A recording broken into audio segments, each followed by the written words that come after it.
আজ ২১ ডিসেম্বর বাংলাদেশ ব্যাংকের banking regulation and policy department কর্তৃক লোন ক্লাসিফিকেশন এবং প্রভিশনিংয়ের জন্য বিআরপিডি সার্কুলার ২৯ জারি করা হয়েছে, যার মাধ্যমে ১৩ অক্টোবর ২০২৫ সালে লোন ক্লাসিফিকেশন এবং প্রভিশনিংয়ের জন্য যে বিআরপিডি সার্কুলার ২২ জারি করা হয়েছিল সেটা রহিত করা হয়েছে।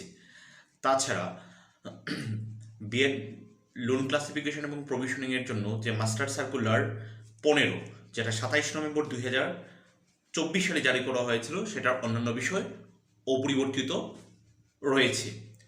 ওকে, আজকে লোন ক্লাসিফিকেশন এবং প্রভিশনিংয়ের যে সার্কুলার দেওয়া হলো, বিআরপিডি সার্কুলার নাম্বার ২৯, সেটার মধ্যে কি কি মৌলিক পরিবর্তনগুলো এসেছে সেগুলো নিয়ে আমরা আজকে কথা বলবো। সেটা মূলত হচ্ছে প্রভিশনিংয়ের বিষয় নিয়ে, যেখানে আজকের সার্কুলারের মাধ্যমে দেখা গিয়েছে কি লোন প্রভিশনিং রাখার জন্য যে ST0 থেকে শুরু করে SMA পর্যন্ত যে স্ট্যান্ডার্ড লোনগুলি যেটাকে আমরা ধরা হয়, সেটার মধ্যে প্রভিশনিং সংরক্ষণ করতে হবে 0.5%।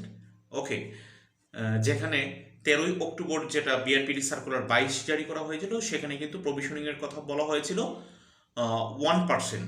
তার মানে কি হলো, সেটা 1% থেকে কমিয়ে 0.5% করা হলো।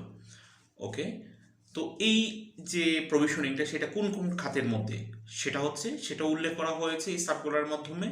সেখানে বলা হয়েছে যে শর্ট টার্ম এগ্রিকালচার ক্রেডিট এবং কটেজ, মাইক্রো এবং স্মল, এই যে সিএমই সেক্টরের আন্ডারে যে এই খাতগুলি যেটা আছে, এখানে যে লোনটা দেওয়া হয় সেটার ক্ষেত্রেই আমরা কি করব, প্রভিশনিংটা আমরা এখন থেকে 0.5% করে সংরক্ষণ করব।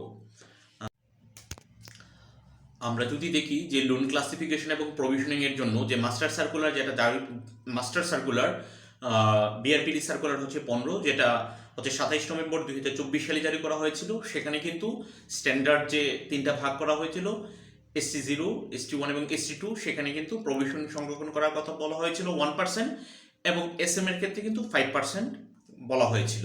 বাট এখন কিন্তু সেই পুরো জায়গাটাই কত চলে আসবে, 0.5%-এ চলে আসবে। ওকে, আচ্ছা, এখন এই সার্কুলারটা কবে থেকে কার্যকর?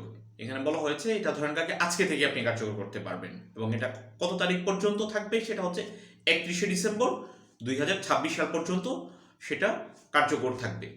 বেসিক্যালি আসলে এই যে লোন ক্লাসিফিকেশন এবং প্রভিশনিংয়ের ক্ষেত্রে কিন্তু বাংলাদেশ ব্যাংক থেকে খুব ঘন ঘন অনেক সার্কুলার দেওয়া হচ্ছে। এটার মূলত কারণটা হচ্ছে কি, যে আমাদের দেশের কিন্তু যে এখন যদি দেখেন যে সেপ্টেম্বর কোয়ার্টারে এসে লোন ক্লাসিফিকেশন যদি ধরা হয়, যে প্রায় সারা দেশেই যে প্রত্যেকটা ব্যাংকের যে NPL এর পরিমাণ প্রায় কিন্তু ৬ লাখ কোটি টাকার উপরে ছাড়িয়ে গেছে। মূলত সেটার একটা হ্রাস টানার জন্য সেখানে যে প্রভিশনিং এর বিষয়টাকে একটু কম ধরা হচ্ছে।